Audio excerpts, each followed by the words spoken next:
Hi everyone, my name is Maria Carola. I'm the CMO of StealthEX, and today we're joined by Scott from Icon. Hi, Scott. Hey, Maria, thanks for having me.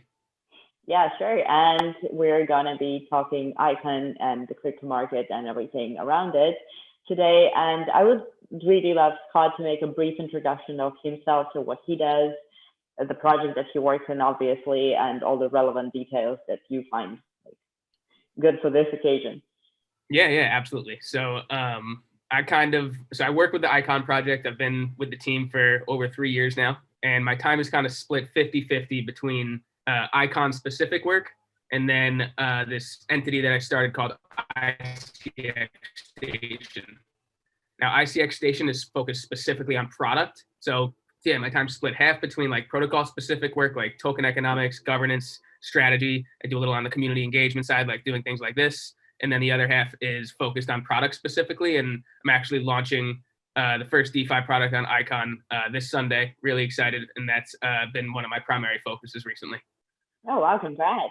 So Thanks. this will be really soon. Actually, what is this that you're launching? So what's the key kind of goal of it and what's it all about?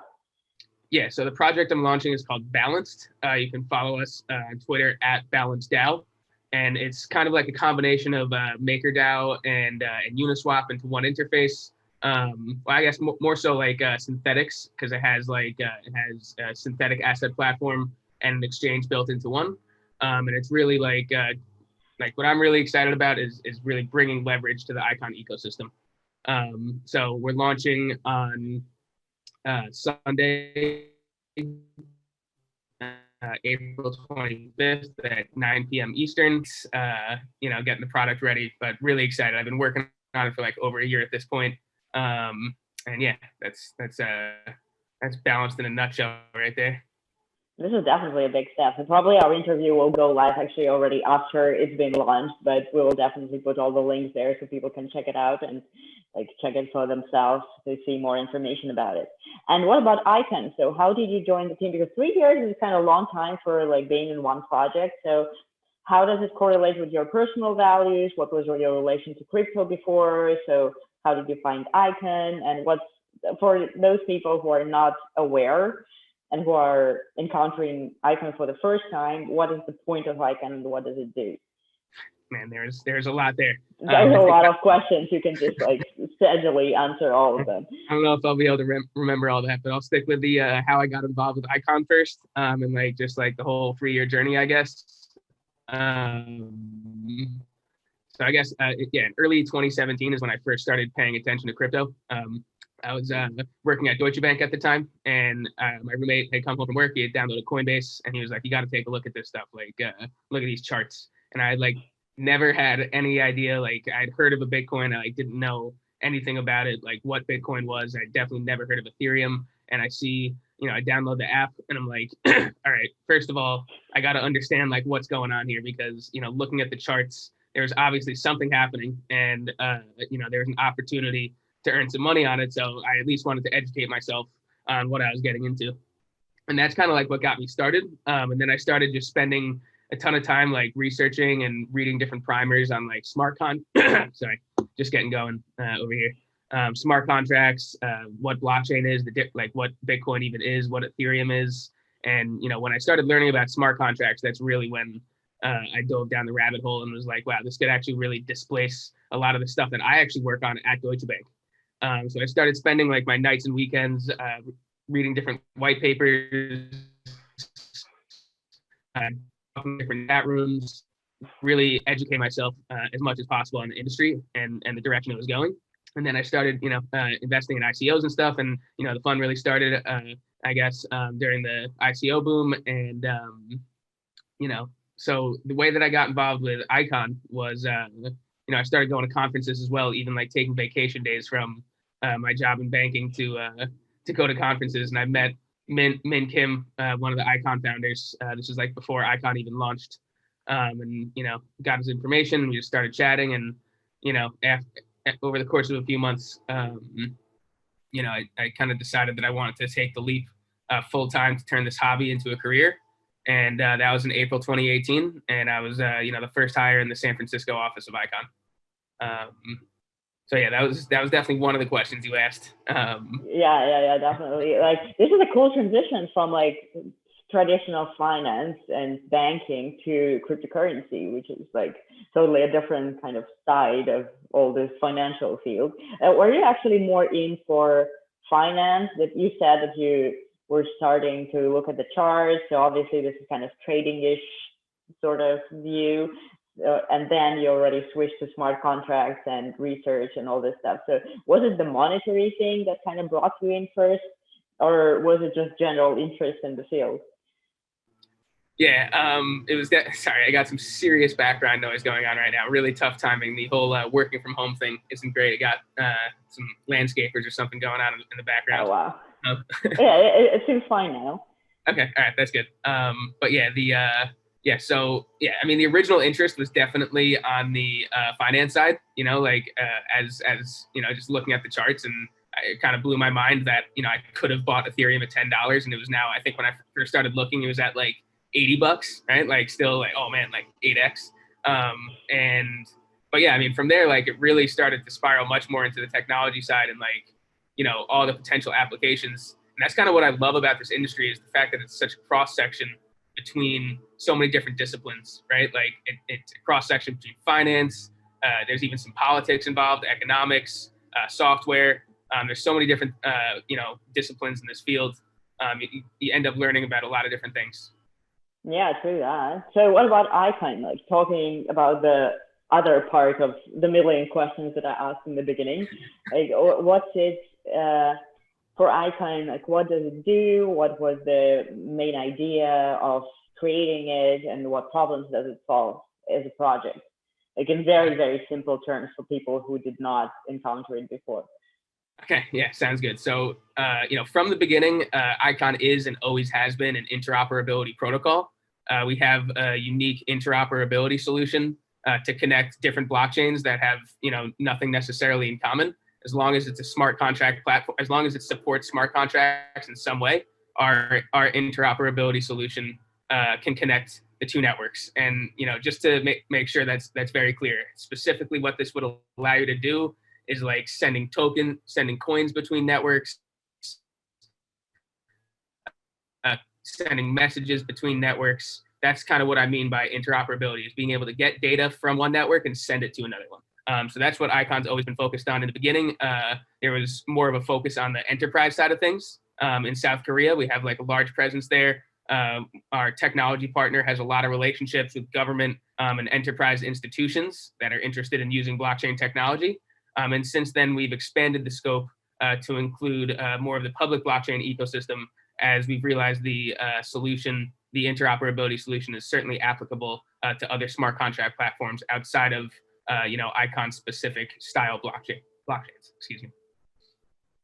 Okay, so if it's about interoperability, then did it become a thing like 3 years ago? Because I have been hearing about like all the cross blockchain like things, considering data, considering transactions, like all this kind of connection of blockchains. Probably it started being like a really high-ish kind of thing about 2 years ago, maybe. So Icon actually was a little bit before that, and this idea came to fruition before that. So what was the kind of pushing thing to make it appear? Like what was the need for Icon at that time? Yeah, so with the beginning, with the initial focus on the enterprise side of things, like, and birth of the Icon project was the notion of a future where there was multiple different private blockchains in different sectors. So like, an insurance blockchain, a banking blockchain, a healthcare blockchain, all of these different industries using their own private networks, and then using the Icon public network as kind of like a highway for them to communicate with one another. That was kind of the birth of the Icon project. And now we're applying that concept to the public blockchain sector as well. Yeah, of course. Yeah, sure. This is totally understandable, but did this kind of paradigm switch over time? Are the institutions still your main kind of functionality and your main clients, if it's the right word, your users maybe is a better word, or are you shifting more into kind of like private, not from the point of closed, but private from the point of individual usage of blockchains and like Icon specifically, of course? Well, I would say it's less so of like it's never really been my focus personally. Like the enterprise stuff is always handled by this like our technology partner in Korea, which I don't work for specifically. I've always been focused on public blockchain specifically, and have kind of participated in leading the public blockchain interoperability initiative. So yeah, it's kind of all been happening in tandem. Okay. And when it comes to expansion, when it comes to new things that are coming to Icon, because obviously right now cryptocurrency is a pretty crazy place, and blockchain is a crazy place because people start to know about it, and not from the point of like something creepy, but the actual technology that people can use.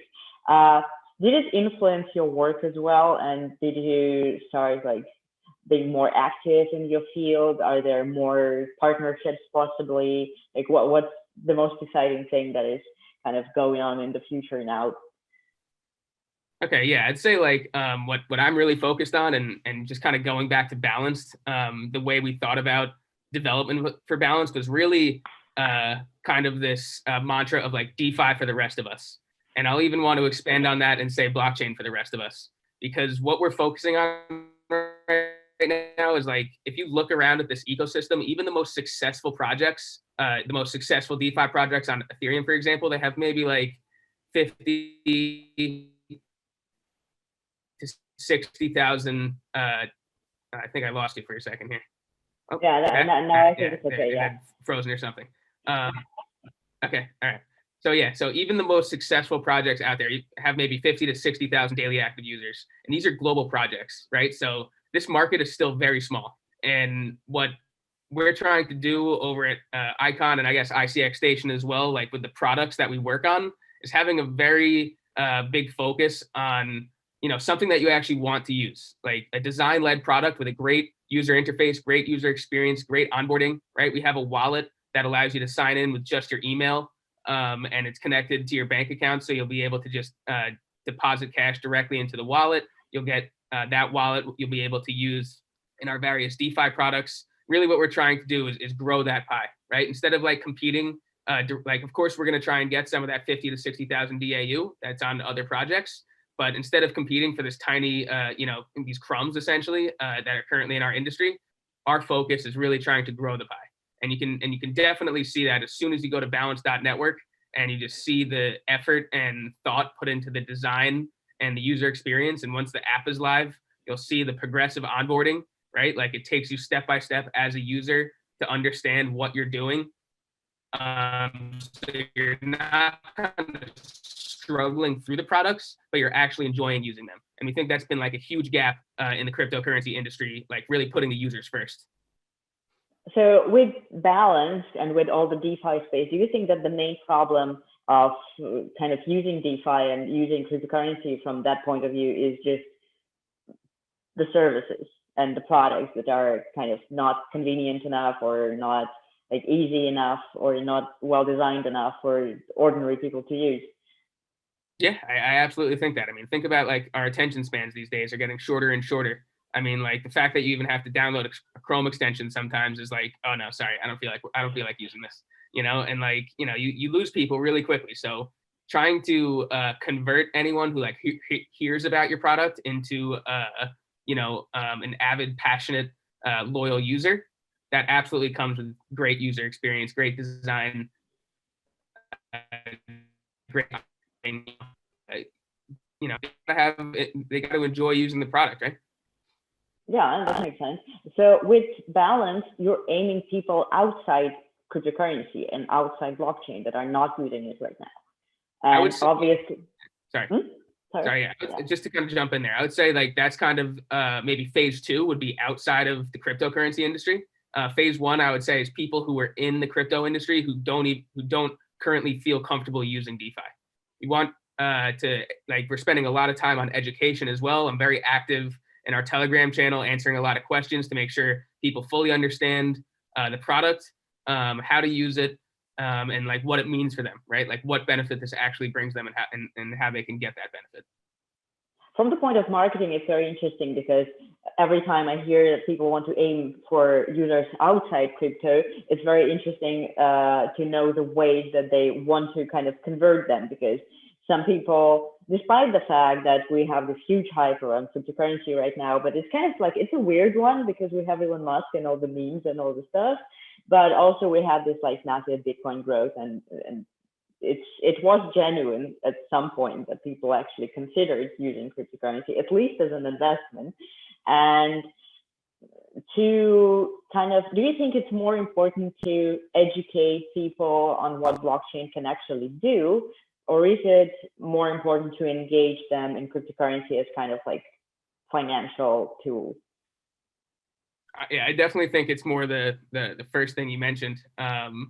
It's not, yeah, like it's you show them what it can do by giving them a product that they can use, and I really think that's the direction you need to go. Like onboarding people with like favorable interest rates that they can take advantage of like very easily. So it's maybe a combination of the two, but not necessarily like buying and holding cryptocurrency as an investment, but more so a product that uses blockchain and cryptocurrency in the back end that brings like a tangible benefit to their life that they want to use.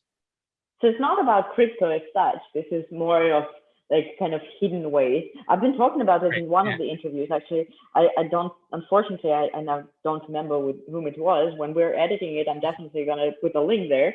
But it's the fact that crypto sometimes scares people, but when it's somewhere kind of hidden a little bit, like everybody knows it's still there, but it's not super obvious, it might be a better way to kind of get them interested, and then they will go deeper if they want to.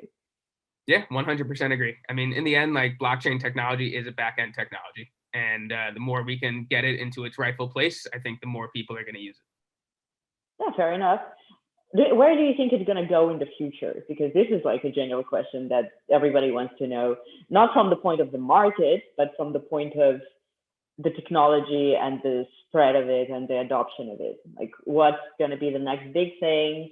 Like DeFi, like NFTs, and like all the hypes that have been going on, but also from the point of people interested in that. Like, will there be some shift in your opinion? Yeah, I mean, I still think it really all comes down to abstracting away the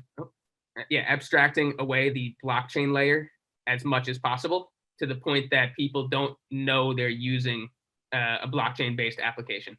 And I think once we get to that point, once a product really nails that, that's when we'll start seeing a lot more adoption of the technology. Sorry, I thought I lost you for a sec. Having some choppy internet issues here. It was all right on your side, so I heard everything. Everything is good, and I guess it was recorded well. Considering the fact that blockchain layer is kind of like concealed, and you are pro this method that blockchain technology is somewhere hidden, but it works, and as it should. Are you kind of like a fan, or at least supportive of like governmental technologies involving blockchain, for example, like this e-passports in Estonia and stuff like this? Yeah, I mean, I think that would definitely be awesome. Of like government using a public blockchain would be great. I'm not a fan of what's it called, like only private blockchain. I do think like the longer term view, and that's kind of like the beginning of the internet when you had intranets, right? Like each company had their own communication system.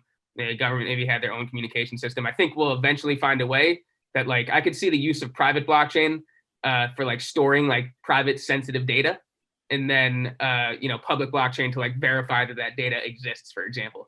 But yeah, like overall, yeah, I definitely think there's public blockchain and maybe some mixture of public and private blockchain at the government layer, especially in like something like voting, for example.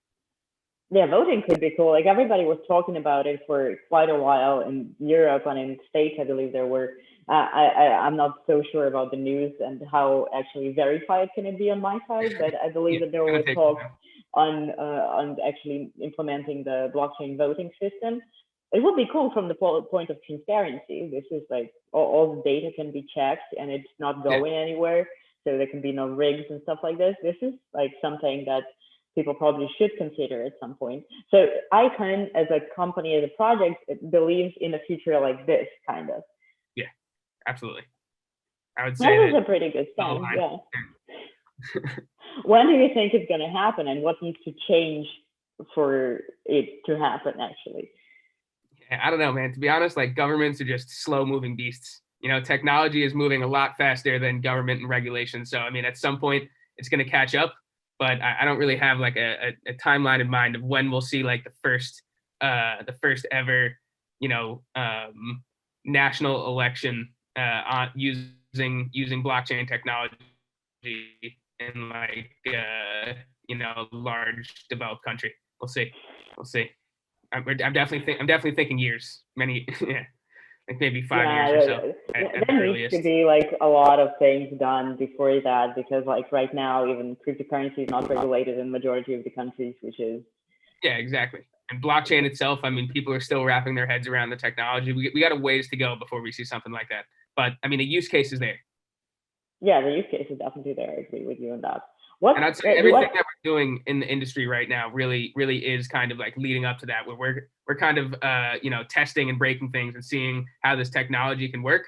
And then, you know, once it's all battle tested, I think we can start seeing more use cases like that.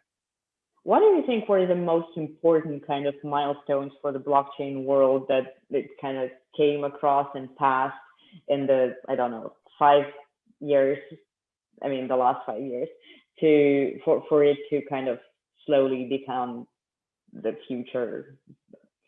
This was a super complicated question. I have no idea what I just said, but yeah, that's a tough one. I mean, there's definitely been some major milestones. I think like I mean, Ethereum, just to kind of pick that out as like just a milestone in and of itself, like the innovation of smart contracts, I think was a huge step that really sent the industry right. It enabled ICOs, and then from ICOs, it enabled a ton of other use cases that came out, and a ton of these other, you know, generation 2, generation 3 blockchains trying to make smart contracts more and more efficient.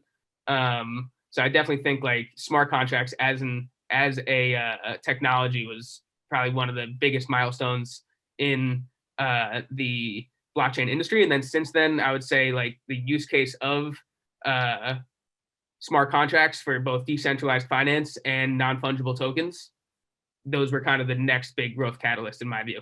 Like we're kind of slowly taking these steps to find like what are great use cases for this technology, what are the killer use cases out there. And I do think both DeFi, NFTs, and smart contracts in general are those killer use cases that we're finding. Like I don't think they're going anywhere. Bear bull market, like the use of blockchain technology to pool assets together in a trustless manner and use them for financial products is absolutely a use case that will continue to be used regardless of market sentiment. NFTs also, you mentioned NFTs, and now everybody mentions NFTs, which is like just a fact. It became popular in kind of mainstream media, and not only media, but just mainstream talks and conversations in general, because of the art, basically. So that was the thing that made it go through and get it out there. Do you think that this transitions from something kind of hypey, like art, like creativity or like fun, at first, so it goes mainstream because of that, and then it kind of slows down and becomes more mature, is the right way for like the new things in blockchain to kind of develop? Or is it kind of suspicious from the point that people are just going to be like, this is the NFTs that are like CryptoKitties and stuff? Like nobody remembers CryptoKitties from the people who are interested in NFTs now, but is it a good pattern or kind of not really, in your opinion? I don't know. Yeah, I'm kind of on the fence about that one. It's like, you know, the hype obviously attracts a lot of attention to the industry, which is good. But then when people get burned, that obviously doesn't help the reputation. So I do think maybe, you know, somewhere in the middle would be ideal. But at the same time, you know, getting the attention from the masses, like because of the hype cycles that occur, I still think is, you know, long-term beneficial. I mean, that's essentially what happened with me, right? Like I got sucked into the industry because of the hype, And, a lot of people after the ICO bubble got burned and didn't want to come back. But, there are a lot of people like me who stuck it out and were like, I still find this really interesting regardless of market sentiment. So I'm going to stay. So overall, I still think like these boom and bust cycles get more people into the industry, more people familiar with the technology. So I would say it's still, long-term beneficial. True. You started researching. That was the most probably like the best part of it, because you didn't just get interested in the prices, but then you kind of went forward and gathered the data and kind of analyze it for yourself. So because of that, and kind of transitioning to the last part of our interview, because we're running out of time here, and I would like to ask you for some advice for the people who are just starting in blockchain. So for example, they got in because of the NFT hype and they kind of knew all of that. So what are the most important steps afterwards? So what's important, what's not important, where to go, where not to go, in your opinion? Yeah, definitely. First and foremost, don't listen to any DMs from admins on Telegram. But that's a good one. But besides that, definitely, I'd have to just echo my own experience, right? Like you got to do the research and spend time, nights and weekends reading white papers. And, when something doesn't make sense to you, I guess for me, when something didn't make sense to me, I Googled it, I asked people, I talked to them about it, and I didn't just let it slip through like, oh, I don't understand this part of the white paper, I'll just skip it. And that's really how I was able to learn, right? Is like, not being frustrated by things that I didn't understand, but instead, putting in extra time and research to try and understand each and every word in this white paper to the point that I'm comfortable explaining it to another person. So I would say definitely spend the time to really research pick a couple of projects that you find interesting. You don't need to dive deep into every single coin out there. Obviously, it'd be great if you took some time to research Icon and ICX and Balanced, the projects that I'm working on. I obviously find them very interesting. And that's pretty much what I did, right? I picked a project that I really liked, a founder that I connected with, and I dove deeper and I ended up part of the team. And that's absolutely an attainable goal for people out there. So I would say, that'd be my advice, is to, pick a handful of projects that you're really interested in and take that deeper dive. Thank you so much. This is a good advice, guys. Just keep digging and be interested and do your research. This is a common advice that really works. So many people tell it, but some people tend to ignore it, which is not the right way. And because we are having like a little bit of a shorter interview today, which is still cool. Probably we're going to be back for part 2 after Balance is live, and we can talk more about that. And I'm reminding everybody that today we're joined by Scott from Icon. And it was a lovely chat. It was nice talking to you, Scott. Thank you. Absolutely. Thanks for having me. You can follow me on Twitter, Benny_options. You can follow Balanced for updates at BalanceDAO. And looking forward to hearing from you guys. Really, again, thanks for having me. Thank you so much, Scott. And bye, everyone. Don't forget to follow StealthEX as well for more interviews and updates.